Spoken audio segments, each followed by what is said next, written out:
Top quality और consistent performance के लिए सिर्फ सिल्वर पंप नाम याद रखना। ಇನ್ನು ದೇಶದ ಪ್ರಮುಖ ಸುದ್ದಿ ನೋಡೋಣ ನ್ಯಾಷನಲ್ ಟಾಪ್ 9 ನಲ್ಲಿ.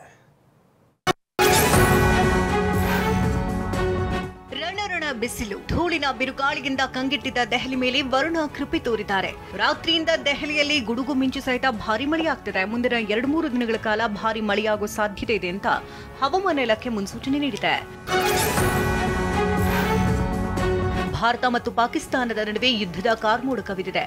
ಜಮ್ಮು ಮತ್ತು ಕಾಶ್ಮೀರದಲ್ಲಿನ ಗಡಿ ಭಾಗದಲ್ಲಿರುವಂತಹ ರಾಜೌರಿ ಪ್ರದೇಶದ ಗ್ರಾಮಸ್ಥರು ತಮ್ಮ ಗ್ರಾಮಗಳಲ್ಲಿನ ಬಂಕರ್ಗಳಲ್ಲಿ ವಾಸ ಆರಂಭಿಸಿದ್ದಾರೆ. ಯಾವಾಗ ಗುಂಡಿನ ದಾಳಿ ಆರಂಭವಾಗುತ್ತೋ ಅನ್ನುವಂತ ಭಯ ಕಾಡ್ತಿರುವ ಹಿನ್ನೆಲೆಯಲ್ಲಿ ಈಗ ಬಂಕರ್ಗಳ ವಾಸ ಆರಂಭವಾಗಿದೆ. ಭಾರತ ಮತ್ತು ಪಾಕಿಸ್ತಾನ ಗಡಿಯಲ್ಲಿರುವಂತಹ ಗ್ರಾಮಗಳಲ್ಲಿ ಆತಂಕ ಮನೆ ಮಾಡಿದೆ. ಪಾಕ್ ಗಡಿಗೆ ಹೊಂದಿಕೊಂಡಿರುವಂತಹ ರಾಜಸ್ಥಾನ ಮತ್ತು ಗ್ರಾಮದ ಜನರು ಯುದ್ಧದ ಭಯದಲ್ಲಿದ್ದಾರೆ. ಮನೆಯಿಂದ ಹೊರಬರೋದಕ್ಕೆ ಹಂಚಿಕೊಂಡಿದ್ದು ಅತಿ ಅಗತ್ಯ ಇರುವಾಗ ಮಾತ್ರ ಮನೆಯಿಂದ ಹೊರಬರುತ್ತಿದ್ದಾರೆ. ಒಂದು ರೀತಿಯಲ್ಲಿ ಈ ಗಡಿ ಗ್ರಾಮದಲ್ಲೀಗ ಅಘೋಷಿತ ಕರ್ಫ್ಯೂ ವಿಧಿಸಿದಂತಾಗಿದೆ. ಬಾಂಗ್ಲಾದೇಶದಿಂದ ಅಕ್ರಮವಾಗಿ ಭಾರತದೊಳಗೆ ನುಸುಳಿ ಬಂದಿರುವಂತಹ ಬಾಂಗ್ಲಾ ವಲಸಿಗರು ರಾಜಸ್ಥಾನದಲ್ಲಿ ಸಿಕ್ಕಿಬಿದ್ದಿದ್ದಾರೆ. ರಾಜಸ್ಥಾನದ ಸಿಖರ್ ಜಿಲ್ಲೆಯ ಖಂಡೇಲದಲ್ಲಿ ಪೊಲೀಸರ ಕೈಗೆ ಸಿಕ್ಕಿಬಿದ್ದಿದ್ದಾರೆ. ಸ್ಥಳೀಯ ಇಟ್ಟಿಗೆ ಕಾರ್ಖಾನೆಯಲ್ಲಿ ಕೆಲಸ ಮಾಡ್ತಾ ಇರುವಾಗ ರಾಜಸ್ಥಾನ ಪೊಲೀಸರ ಹದ್ದಿನ ಕಣ್ಣಿಗೆ ಸಿಕ್ಕು ಇದೀಗ ಪೊಲೀಸರ ಅತಿಥಿಯಾಗಿದ್ದಾರೆ.